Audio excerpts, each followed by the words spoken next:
고기 같지만 고기가 아닌 가짜 고기, 일명 대체고기에 대해서 들어보셨어요? 조금 낯설게 느껴질 수 있지만 최근 식품업계에서 가장 주목하고 있는 단어예요. CJ 제일제당, 롯데, 농심뿐 아니라 이번 영상의 주인공인 용진이 형네 신세계푸드도 이 시장에 진출하기 위해 도전장을 내밀었습니다. 상황이 이렇다 보니까 취업준비생 분들도 머릿속에 많은 물음표들이 떠오를 것 같은데 도대체 대체육이 뭔지, 왜 주목하는 건지 이번 영상에서는 신세계푸드를 함께 살펴보면서 확인해볼게요. 혹시 이미 우리에게 익숙한 위탁급식의 첫 시작이 이번 영상의 주인공 신세계푸드였다면 믿어지세요? 신세계푸드의 출발점은 신세계백화점의 계열사로 만들어졌던 한국심판이었는데 삼성그룹에서 구내식당을 운영하면서 국내 최초로 위탁급식 사업을 시작했어요. 이후에는 사업 범위를 일반 기업 급식과 대학교 학생식당, 초등학교 급식 시장으로 넓혀가는 동시에 신세계푸드 시스템이라는 별도 법인으로 새롭게 출범했는데 이 신세계푸드 시스템이 다시 한번 이름을 바꾸면서 탄생한 게 지금의 신세계푸드예요. 급식 사업으로 시작했기 때문에 여전히 위탁급식과 함께 노브랜드버거 같은 외식업을 담당하고 있는 제조 서비스 사업 부문에서 40% 이상의 매출을 내고 있지만 사실 신세계푸드는 2006년부터 탈급식 사업을 선언하면서 식자재나 반조리 식품 등을 포함하는 식품 유통업으로 영역을 넓혀왔거든요. 그런 만큼 HMR 제품 등을 대형마트나 식품 거래처에 납품하는 메인 유통 사업 부문에서 60%에 가까운 매출을 책임지고 있어요. 먹고 마시는, 한마디로 우리의 일상과 밀접하게 관련된 사업을 하고 있기 때문에 자연스럽게 돈을 얼마 정도 벌었을까 하는 궁금증이 생기는데 매출부터 확인해보면 2016년 1조 690억 원부터 지난해까지 꾸준하게 1조 원대를 유지해왔어요.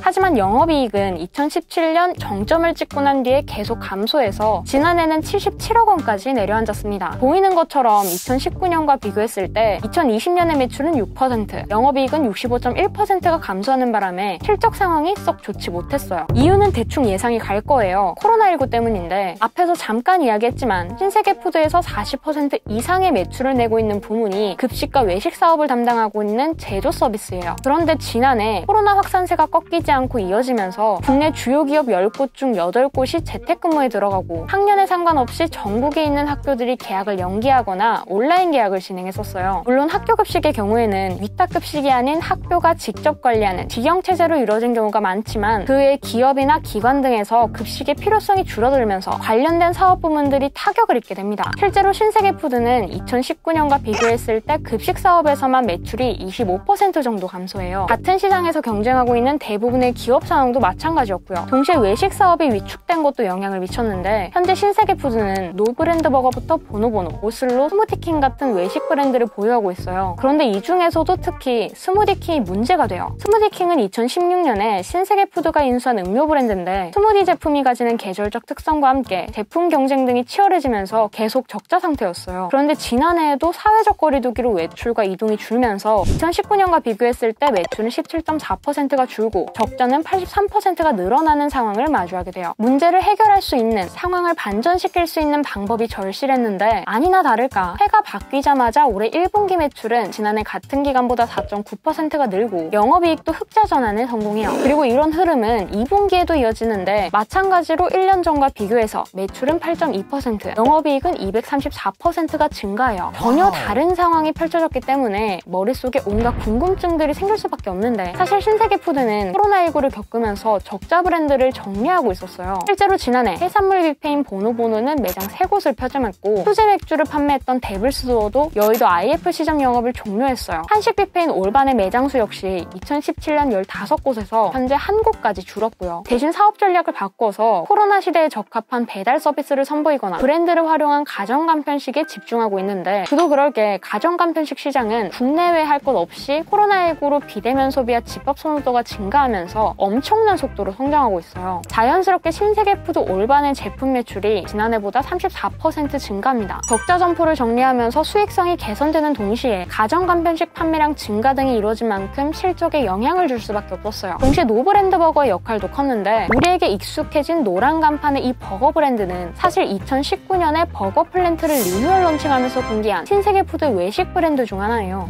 지난 5월을 기준으로 직영점 52개와 가맹점 48개로 오픈했을 만큼 빠른 속도로 외형을 확장하면서 부모의 경제를 실현하고 있는데 조금 이해가 안 되는 게 영상 초반에 분명히 코로나19로 외식업 상태가 말이 아니라고 했었거든요. 그 와중에 또 외식 브랜드인 노브랜드가 실적을 이끌었다고 하니까 이게 말인가 막걸리인가 싶은 싶은 분들이 많을 거예요. 물론 노브랜드 버거는 외식업으로 분류되기 때문에 소비 심리로 인한 지출폭에 따라서 흥랑성쇠가 결정되는 내수 업종의 성격을 가지고 있어요. 하지만 동시에 테이크아웃과 빠른 식사가 가능하다는 특성 역시 가지고 있기 때문에 사회적 거리두기나 전염병 감염 속에서 발생하는 소비자 니즈를 충족시키면서 판매량 증가를 이어올 수 있었죠. 자연스럽게 올해 1분기 관련 부문에서의 매출 기여만 약 60억 원 정도가 발생했을 것으로 예측되고 있어요. 동시에 신세계푸드는 2024년까지 노브랜드 버거 매장 1000개를 달성하겠다는 목표를 가지고 있는데 가맹점수 증가를 통한 판매량 확대뿐 아니라 로열티 수치나 패티와 햄버거빵, 양상추 등을 공급하는 제조 공장 가동률이 상승하는 시너지까지 기대해볼 수 있기 때문에 실적 개선과 관련한 노브랜드 버거의 활약은 계속될 것으로 예상됩니다. 한편 HMR과 노브랜드 버거를 중심으로 새 판을 짜고 있는 신세계푸드는 대체육이라는 새로운 시장 역시 노리고 있는데 대체육은 말 그대로 고기를 대체할 수 있도록 맛과 식감을 고기와 비슷하게 만든 것으로 콩고기로 많이 알려져 있는 식물성 대체육과 실험실에서 세포를 배양해서 만드는 배양육으로 나뉘어져 있어요. 상대적으로 국내에서는 잘 알려지지 않았지만 대체육 시장은 미국과 유럽을 중심으로 이미 매년 성장을 거듭해왔어요. 심지어 2030년에는 전 세계 육류 시장의 30%, 2040년에는 60% 이상을 차지하면서 기존 육류 시장 규모를 넘어설 것으로 예상되고 있습니다. 그도 그럴 게 건강뿐 아니라 환경과 동물 복지에 대한 관심이 커지고 있거든요. 현재 전 세계 온실가스 배출량의 26%가 식품에서 나오고 있고 이 식품은 동물성 제품에서 발생하는 온실가스 배출량의 절반 이상을 차지하고 있어요. 심지어 축산업에서 발생하는 온실가스 규모만 놓고 봐도 16.5%를 기록하고 있습니다. 환경과 관련한 규제들이 이미 다양한 산업에 적용되고 있는 만큼 대체육의 중요성 역시 점점 커질 것을 예상해 볼 수 있는데 물론 해외 시장과 비교했을 때 국내 대체육 시장의 규모는 굉장히 작고 귀여워요. 하지만 MZ세대를 중심으로 채식과 함께 가치 소비에 대한 인식이 확대되고 있는 만큼 국내 대체육 시장 역시 점차 성장해 나갈 것으로 예상되고 있어요. 블루오션이 될 것으로 기대되는 동시에 절대 강자가 없는 춘추 전국 시대이기 때문에 신세계푸드는 대체육과 관련한 제품 종류를 확대하고 판매 채널을 늘리면서 시장 경쟁력을 확보해 나갈 계획이라고 해요. 정체된 국내 식품 업계에서 미래 먹거리로 떠오르면서 기업들의 진출이 이어지고 있는 만큼 신세계푸드가 새로운 성장 동력을 성공적으로 마련할 수 있을지 기대하면서 지켜보면 좋을 것 같습니다. 이번 영상에서는 급식 사업으로 시작해서 종합식품 기업으로 성장한 신세계푸드에 대해서 알아봤는데 알기 쉽게 다시 한번 요약해보면 일단 지난해에는 코로나19로 급식 사업과 외식 사업이 모두 타격을 입으면서 가슴 아픈 상황을 보냈어요. 하지만 적자가 이어져오던 브랜드들을 과감하게 정리하고 배달 서비스나 HMR처럼 비대면 시대에 맞춘 사업 전략을 적용하면서 실적 개선의 기반을 마련합니다. 동시에 노브랜드 버거를 중심으로 외식업 체질 개선에도 속도를 내는데 가성비와 함께 테이크아웃과 빠른 식사가 가능하다는 점에서 감염병 공포와 관련한 소비자들의 니즈를 충족시키면서 일반 외식 브랜드와는 반대로 판매량 증가에 성공해요. 그리고 이런 흐름은 앞으로도 계속될 것으로 예상되는데 올해까지 매장 1000개를 달성하겠다는 목표를 가지고 있는 만큼 규모의 경제와 로열티 수치, 제조 공장 가동률 증가라는 시너지가 발생할 가능성이 크기 때문이에요. 한편 신세계푸드는 여기서 그치지 않고 새로운 미래 성장 동력으로 대체육 시장을 점찍으면서 신규 브랜드를 출시했는데 국내 대체육 시장은 아직 규모가 작지만 환경과 관련된 각종 정책이 시행되고 있는 동시에 MZ세대를 중심으로 채식과 가치 소비가 확대되고 있는 만큼 점점 성장할 것으로 예상되고 있어요. 코로나 4차 유행으로 다시 한번 휘청이고 있는 급식 사업과 외식 사업들, 불투명한 전망 속에서 신세계푸드의 사업 전략은 빛을 볼 수 있을까요? 취준생을 위한 기업 분석 리포트, 이번 이야기는 여기까지입니다. 궁금한 기업, 알고 싶은 산업이 있다면 댓글에 남겨주세요. 짧고 쉽게 알려드릴게요.